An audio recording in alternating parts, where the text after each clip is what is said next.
بچیوں کو عزت دینے جا رہا ہوں۔ نعرہ رسالت،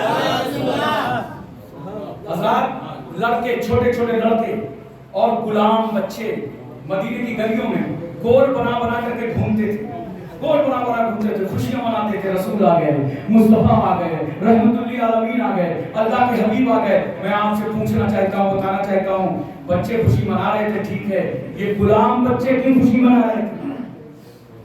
یہ غلام بچے کیوں منا رہے تھے؟ کیوں؟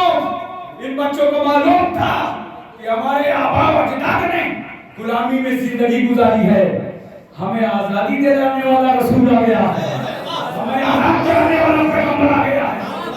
اسی لیے پوچھو علماء سے، پیغمبر صلی اللہ علیہ وسلم نے کفارہ میں ایک شیٹ رکھی ہے غلام آزاد کرنے کی، تاکہ زیادہ سے زیادہ اللہ کے بندے آزاد ہوتے رہیں، زیادہ سے زیادہ اللہ کے بندے آزاد ہوتے رہیں۔ تو ہم کو کیا آزادی سکھا دے؟ ہم تو 1400 سال پہلے سے پڑھ کر کے بیٹھے ہیں، ہمارے آقا نے بتایا تھا آزادی یہ ہے، بس ہندوستان کی قربانی سے ہندوستان کو آزادی ہے، مگر میرے نبی کی آمد سے پورے جہان کو آزادی ہے۔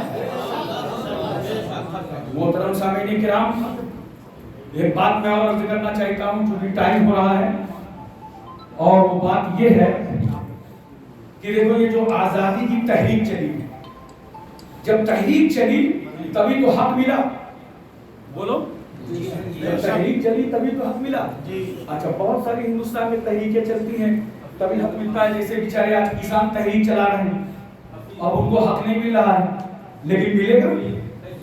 کیوں؟ آندولن چلانا، تحریک چلانا، جو بھی تحریک چلائے گا اسے حق حکومتیں دیتی ہیں، مگر جنتا کے کو دربار حکومت میں ہاتھ پھیلانا پڑتا ہے، بھیک مانگنا پڑتا ہے ہمارا حق، تو تبھی حقوق ملتے ہیں۔ بولو، ملتے ہیں کہ نہیں ملتے ہیں؟ پارلیمنٹ میں دھرنا پردرشن کرو، جنتر منتر میں کرو، اسمبلی ہاؤس میں کرو، تبھی تو حکومتیں حق دیتی ہیں۔